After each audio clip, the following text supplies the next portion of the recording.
when you go to the 60s, this is another, and it's not as extreme, obviously, but there's an interesting parallel, and that maybe can kind of like, take, and then you can maybe take us through the 80s as well, where there's the formal legal mechanisms of which, like, in this case, like American apartheid, Jim Crow is dismantled legally, and then there's still this sort of it doesn't happen. The economics don't happen at the same time. And it's interesting because I've been reading about this recently, and I want to just throw this out there too and see how you respond to this as well, that there was sort of like a kind of, Robert F. Kennedy actually had a relatively right-wing critique of some of the sort of social programs of the 60s, but from the perspective of like people who, they shouldn't, in his case, it sounds Republican, but I think we give him a little bit more credit than Republicans. He actually was interested in some mechanisms potentially of participation and empowerment.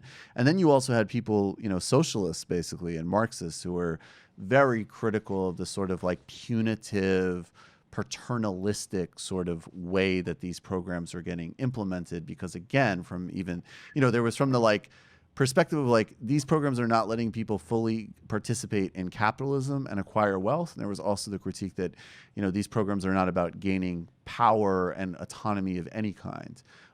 So I wanted to kind of put that in the mix, but it seems like there's another process where something gets taken off the book, but the economics don't follow with the rest of it.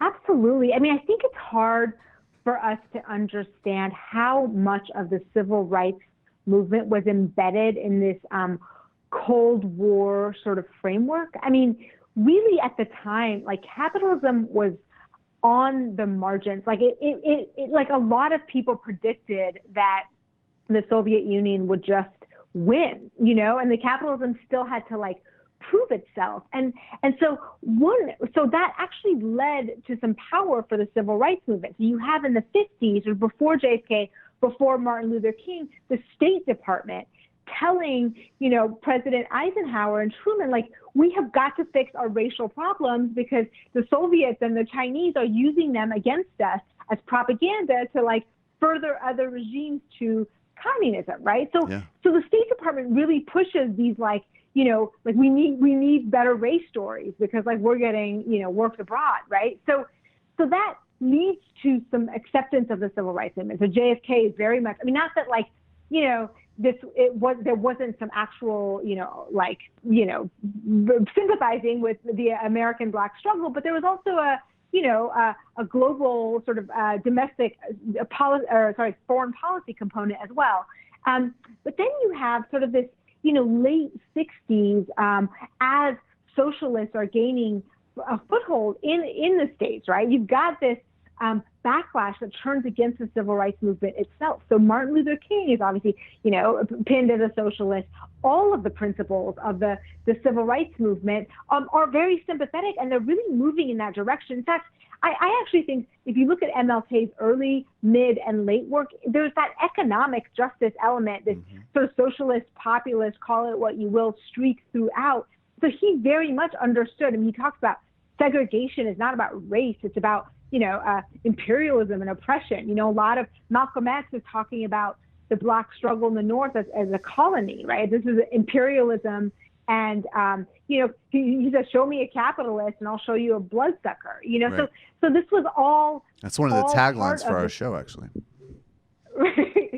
Yeah. I mean, this is, and so all of them, the Black Panthers, of course, very much a socialist inspired movement. And so really that backlash against them is wrapped up in Hoover sort of like trying to, FBI trying to shut down communists. And so I think, and then you have Alan Greenspan. So when Richard Nixon comes into power in 1968, the world, I think, changes from, 1965 when the Civil Rights Act, the Voting Rights Acts are passed, to 1968 when Nixon is elected president. You've got the Vietnam, marches, you've got this, Cold War sort of thing heating up.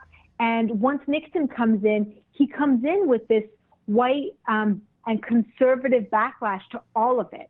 not just civil rights, but socialism and the hippies and the draft dodgers and all or the draft protesters and all of these social forces. And Alan Greenspan, is Nixon's economic advisor. So part of that whole thing is this like libertarian streak. And of course, libertarianism then comes in against the civil rights movement. So as soon as the Black Americans start demanding the same socialist programs, by the way, of the New Deal that had created a white middle class, as soon as they start asking to be dealt into that, you get this libertarian backlash that says, oh, well, that's anti-capitalist.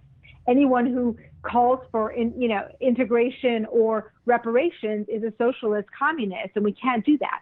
So Alan Greenspan literally writes this letter to Richard Nixon and says, you need to stop with the civil rights stuff. It's anti-capitalist. Milton Friedman's Capital and Freedom, he talks about civil rights laws. I mean, the civil rights law itself was anti-capitalist. I mean, he says racism is not efficient, and so racism will go away if the government just gets out of the way. Right. That's Milton Friedman's whole push in that book. So I think it's all bundled up, and it's hard to disaggregate, but it's a real clear shutting down of any social economic movement.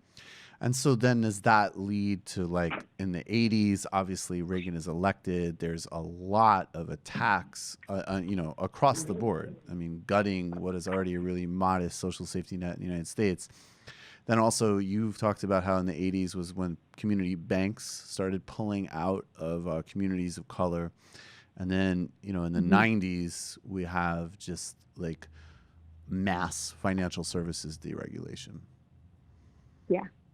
I mean, that starts in the 70s, and there's inflation, so the Fed becomes hyper fixated on that. You've got the total deregulatory spin of Reagan, and then, but on the same hand, you're deregulating financial markets, and you're sending the Gestapo, the police, into Black and brown communities to imprison all of anyone basically that is out of line. So it's this weird libertarian thing, but only for white bankers, and the rest of the people. It's increased carceral strain, and that goes through Clinton. Obviously that story's been told, but really it's Nixon and this division of this decision of the Republican Party to go with the Southern strategy and then linking that Southern racist strategy with this libertarian streak, and then trying to get, trying to cut across. And this has happened several times in history where you have almost a coalition of white poor and Black poor and brown poor sort of joining forces against the oligarchs, and then it being undercut by race baiting. And Nixon just did that expertly right as that movement could have really gained traction. This happened in the early 1900s in the populist sort of revolution in the South after a recession, where you've got these Black leaders and the white populist leaders saying, hey, look, you white, debt sharecroppers and Black sharecroppers, you have way more in common than your masters. Why don't you join forces? And of course, the Southern Democrats cut that and go with white supremacy, because that becomes a more salient political winner, and the Northern industrialists would rather have that than the populists, of course. So you see these several times, and of course Donald Trump, right? As soon as you have, Occupy maybe and other movements of social reform, you've got Trump saying, no, go with your whiteness. That'll save you. And even though, I mean, obviously, and I want to know what you think of this. I think that, like, there's no doubt. I mean, I just have radically different politics than President Obama, right? I'm, well to the left, obviously, but he did put that coalition together electorally. So even in that history, to some extent, so even in that history, I think you could put the types of sort of margins and groups he was putting together as a question of, like, people voting together and what they were actually voting for and what was being branded. And I think I think that Obama's obviously an incredibly appealing person, but the politics were not, they weren't that sort of real push that we need. But he did put together some of those coalitions in the way you're talking about. Absolutely. I mean, I think Look, I had that hope in 2008. Yeah. And really, I think as soon as Obama picked his economic advisors, I felt like a gut punch. Like, are you kidding me?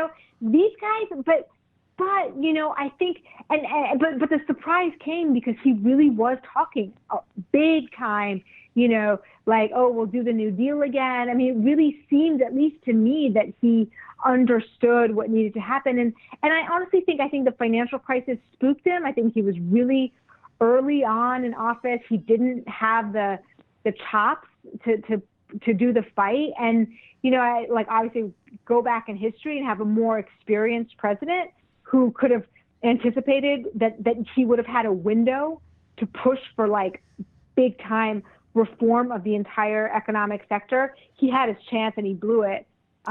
Could he have done it? I mean, if the economic crisis had happened on his, sixth year, would he have done it? I don't know. I mean, I hope, I don't know. Some people say no, but I still, I still like the man. Well, he should. Yeah. I mean, I think if you don't like him on a sort of personal style level, I mean, that to me is just weird. I don't know, like, what's not to like, but